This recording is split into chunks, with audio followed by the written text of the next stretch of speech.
Pour obtenir cette qualification en quart de finale, le TP Mazembe s'en est remis au Tanzanien Samata, auteur de l'unique but de la partie en deuxième période. Face à une très belle formation des Sewi Sport, les Corbeaux vont pourtant souffler les chauds et le froid dans ces matchs. D'abord sur cette frappe du virevoltant Roger Clavier, qui passe non loin de la cage de Robert Kidiaba.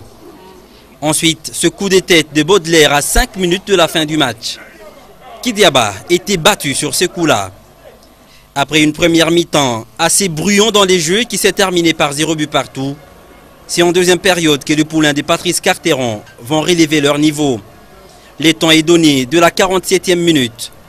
La belle et lourde frappe de Boubacar Diarra est sortie d'une claquette en corner par le portier Sylvain. L'Ivoirien ne faisait que retarder l'échéance.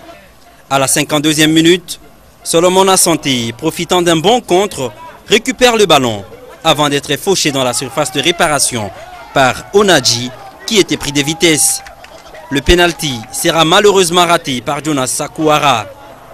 Il fallait donc attendre la 65e minute pour voir les Corbeaux sortir la tête de l'eau.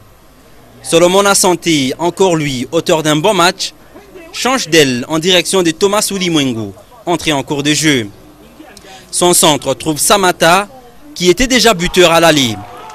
Le Tanzanien va réussir un but superbe à la grande joie du public et de son président. Un but qui renvoie Mazembe en quart de finale, étape que les Corbeaux n'ont pas vue la saison dernière. Sewi, qui n'a pas démérité, devra se concentrer plutôt sur la Coupe de la Confédération africaine de football avec le 8e de finale bis.